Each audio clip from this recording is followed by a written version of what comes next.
Well, thank you very much, and delighted to be with the panel, and really just to say that the key themes that have come out from this discussion so far are certainly very dear to my heart. But of course, how could we talk about education and employer engagement if we actually don't think about the labour market and actually what messages that are going into schools, and what messages do young people in particular and their peers actually understand about the labour market. So just a little bit about me, and before that, really just to say a couple of things. I know that I'm the only thing that stands between you and a really good lunch. And I hope that with your permission that we can actually have a little bit of physical exercise now as part of my presentation, which is relevant in terms of the topic of labour market intelligence or information and the myths and realities that we actually have to address. And I'd also really like to say to our international guests from all over the world, quick show of hands, who's international here? Can I just say thank you for bringing the sunshine to London? We really haven't had it. We had a lot of it yesterday, but I think today is much better. So a little bit about me. I have spent the last 30 years in the field of careers policy, research and practice. Think of me as a triangle. At the top of the triangle, I've done a lot of work across the UK and across Europe on looking at careers policy in its broadest sense. An example, I was a commissioner with the UK Commission for Employment and Skills, who actually did a lot of work looking at education and employer engagement. And I'm going to actually present to you one of the initiatives that came out of the UK Commission for Employment and Skills, which is continuing with all the structural changes that we're seeing here in England. So I'm going to draw upon some of the work undertaken by a project called LMI for All. How many people in the audience have heard of LMI for All? Okay, so a few. For some it will be new. So I'm going to give you a very brief introduction to that. I do actually want to say in terms of the point that was raised around CPD and how on earth do we get good quality training into schools and colleges and further afield whenever we've got such limited resource, and in fact will continue to shrink, certainly here in England, over the coming year or indeed years. So I'm also going to draw on a project that I'm currently involved in, working with public employment services across Europe. It's a project called Employ ID. And it's really looking at how can we use technology to actually upskill the people who work in public employment services across Europe. And one interesting fact that not a lot of people know is that if you work in a public employment service in Croatia, you are probably qualified to at least master's level qualification and actually trained in all sorts of career coaching methods, which is another part of the training. And I'll explain the relevance of that. And can I just really say, Julie, your presentation was fantastic around really putting that spotlight on careers, particularly for young people. And for those of you who aren't aware, in London actually decided that what it needed to do was create a careers offer for every young Londoner. And I was delighted to be part of that initiative. And I would just say that a part and parcel of that, of course, was we have to tackle the myths and realities around labour market intelligence and information. So I do commend that London Ambitions report to you. I'm not going to talk in great detail. So let's have a look at how we're going to progress in terms of the overview. Very briefly, I'm going to just talk about why career matters. I've spent 30 plus years really looking at how do young people and their families, their parents, how do they actually navigate their way from schooling in terms of making a really, really good transition into something meaningful and rewarding for them. And as someone who came from Northern Ireland, still do come from Northern Ireland, but lived there in the mid-70s as a teenager, imagine a place where no one that you know has gone to university, or imagine a place where everybody you know, generally the people in your network, are unemployed, that there are no jobs or few jobs. And really, I think this is one of the key issues that we've got to think about, imagining a world where you just don't know what it actually looks like. Now, at this point, I'm going to just talk about some of these key things, but I want to very quickly say why it matters and just give you a couple of examples very briefly. There was a report which actually was commissioned by the UK Commission on Employment and Skills, in which Education Employers Task Force did a fantastic job at actually looking at teenage aspirations. And actually, one of the key findings from those teenage aspirations was that there was such a mismatch in terms of what young people believe about the world of work and where the jobs are, and actually where the demand for jobs are.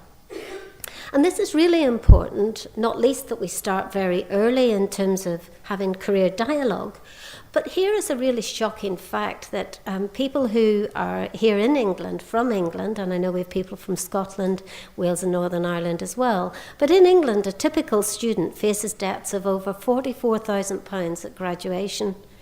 English students now face some of the highest tuition fees in the world and the average debts, highest average debts on graduation.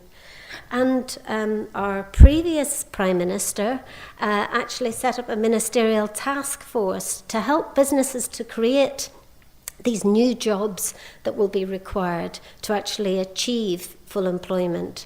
And that's why we're seeing so much also emphasis on apprenticeships and making sure that young people are either earning or learning, the point that the lady in the pink cardigan made earlier. So it really matters, because if we don't get it right, then actually what are the consequences? Not just for young people when they immediately make the transition from education, but the longer term scarring effects that can have. And of course, I'm not going to even begin to try and do an overview of our new ministerial team, our kind of policy. But really what I would like to say to you as an audience is really think about, if we're shifting more from what we traditionally maybe have become clear of a centralised system to more local and regional policy decisions being made, then where does this labour market information and intelligence fit into all of that? And most importantly, how do we find ways where we can get employer and education engagement that actually makes sense of the realities of the labour market, not just locally, regionally, nationally, but globally as well? Do we have anyone in the audience who knows someone who's actually going to study abroad in the next couple of years? Yeah, good. You know, do we have anyone in the audience who knows someone who's going to take up an apprenticeship? Do we know anyone in the audience who knows someone who's going to go to university? Do we have anyone in the audience who knows that someone's going to do something other than apprenticeships in university? Yeah, a few. So it's really, really important for us. But here's our challenge. We are trying to prepare for a future that none of us can clearly describe. And so here's where I'd like a little bit of physical participation, if we may. It'll energize us. It'll get us thinking. So if I can invite you all to stand up, please. This is just a little light exercise, very, very light. So I want you all to just relax and close your eyes for a minute, okay? And now what I want you to do is I want you to close your eyes, and I want you, don't close your eyes because you need to watch me do this first. Just realise that. I want you to do this and see how far can you stretch, okay? But close your eyes. Do it first without closing your eyes. Let's do it this way. So do it this way. How far, really stretch, can you feel that little stretch? I'm told it's very good for your spine. Okay, right, so come round again. Now this time, I want you to close your eyes and listen to what I have to say. Okay, so close your eyes. I want you to do the stretch. And I want you to push. I want you to really push hard. Push. Okay, and come back round again. Okay, now you can sit down. So how many of you, in doing that, when you closed your eyes, you felt that you could go a little bit further than when your eyes weren't closed? Yeah, quick show of hands. Don't be shy. Yeah, quite a few of you. Now, I'm a great believer in keeping life simple, and labour market intelligence, labour market information, good careers advice, thinking about enterprise and employability. Our task is to help people believe that they can go a little bit further than they actually believe they can, just like you. And this is why it's so important that when we think about careers provision, we think about labour market intelligence and information, we have to find smart ways to get people to actually imagine something that for some, it's a world that they know nothing about. And for others, there are lots of myths about what the land of promise, that actually when we look at some of our student dropout figures, not just from A-levels, shocking statistics around the number of young people that are dropping out of A-levels in their first year, but people when they get to university actually finding that maybe the pharmaceutical course that they thought would be really great for them wasn't for them, and having to shift. And that's just one example. I think we're going to hear from our colleague in Manchester later around medical careers.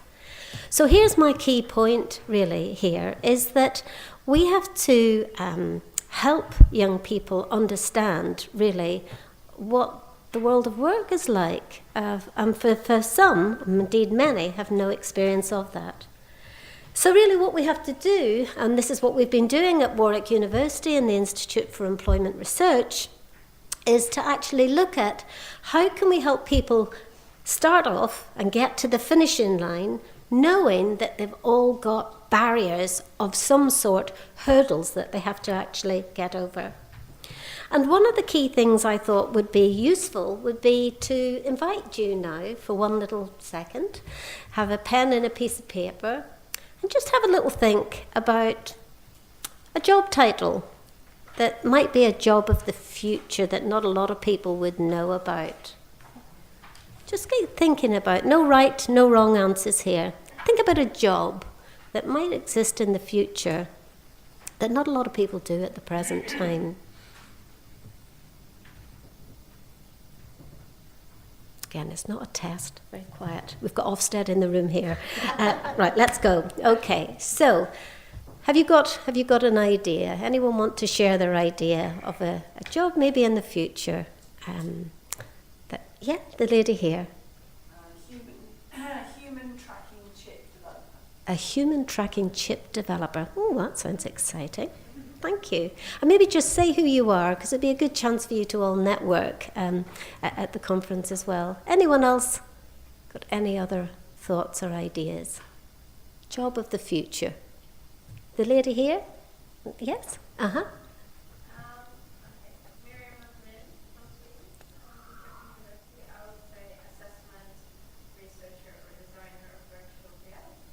Designer of virtual realities. Fantastic. Yeah. Gentleman here. Mark Waters from the Churchill Report. A drone delivery driver. A drone delivery driver. Pizzas, that's immediately comes to mind. Now, I don't have a lot of time in this presentation, but here's just some of the kind of what the research tells us. Maybe a digital architect, someone who designs virtual buildings for advertisers and retailers to market their products. Some people say that in the future we won't go into places like John Lewis, which is a large department store, that actually we'll go in and there won't be people there. We'll just look at the products because we like to touch and feel, but we'll just go back and order it online.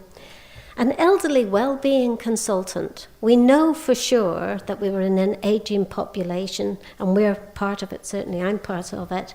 But this kind of move towards holistic and personal care. A body part maker, body parts for athletes and soldiers. A nanomedic, very small implants.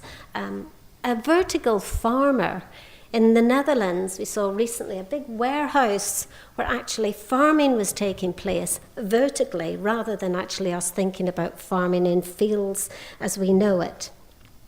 A time broker I really like, somebody who's expert at helping you analyse your time and asking you, do you use it well? I like the sound of that one. Or a haptic programmer. What's a haptic programmer? This is where technology is developed around this touch, our senses, our sensories. So gloves that actually make your hand feel like velvet. I think that would be a wonderful job. Imagine being in a kitchen at a party and someone says, what do you do? I make gloves that make your hands like velvet, hey. Or a memory augmenter, somebody who helps preserve your memory, particularly within an aging population.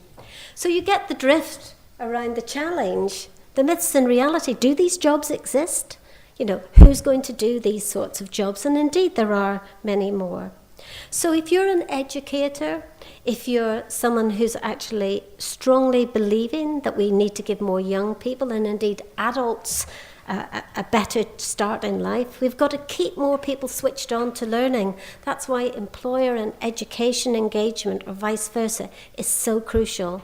We have to encourage people not to close down their options too early, to broaden their horizons, and we have to challenge inaccurate assumptions. People like me don't do jobs like that.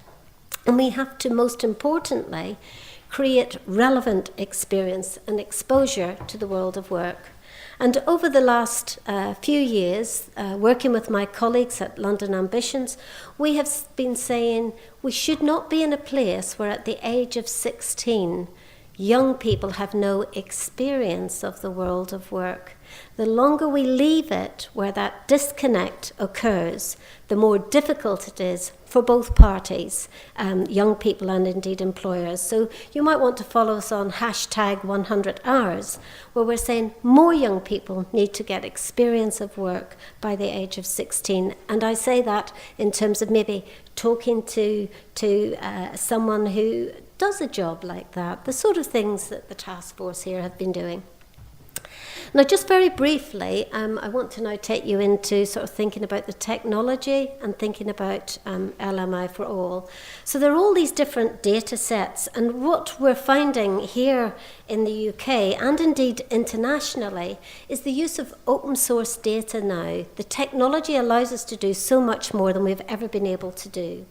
And so LMI for All really is a resource that at the University of University of Warwick, I used to work at Derby, at Warwick, we have actually been, over the last 5 years, we've been looking at how can you make that open source data readily available. And these are all the sorts of data that actually are contained within the portal. These are the people who have funded it. The LMI for All initiative is to increase and widen the use of LMI information to support decisions about careers and work, and you can go into the website. It's all about looking at, can we provide access to reliable data, the most reliable data that we have from government sources, to complement that data that comes from other sources, and to build a wider awareness of that. Think of this as a little bit of an online Hoover that takes the big data sets that are available, takes them through an application program interface, an API, and makes the data readily available to actually plug in to different websites in different sorts of places. So what we have been doing is we've been identifying, collating, facilitating, evaluating really how this tool can be used in a wide range of settings. It's been a very dynamic and iterative process where at the heart of it we're out talking to people about what would actually work well for you. And we've been working with a a team of probably the world's leading technological developers on this. And I say that really because Canada recently invited me to come and address the assistant prime ministers in each of the federal states around the LMI for All tool, because they hadn't actually seen anything in the world like this. So we have something to be really proud of around this. So the work is based on what are the questions that young people or adults ask. What's the big question you think that most young people start off with when they think about LMI? Salaries, correct answer. You're a very bright audience. How much do people get paid? How much at the start? How much in this area? How does it compare to other things? And so really this has been about us really being able to take the most reliable data and actually help think about how can we prepare people to think and visualize a world that by 2030 will look very, very different to how it actually looks now. So just very briefly, because I want to make sure we don't run over time, I'm going to introduce you to some of the developments through the LMI for All and the Employee ID that might be of interest to you. First of all, what we did, we actually worked with young people, young developers, and we said to them, imagine here you are, here's all the big government office national statistics, the ASH data, which is sort of salaries. Let's put you in a room and for 24 hours and see what you can actually do with it. And it was amazing what they were able to produce.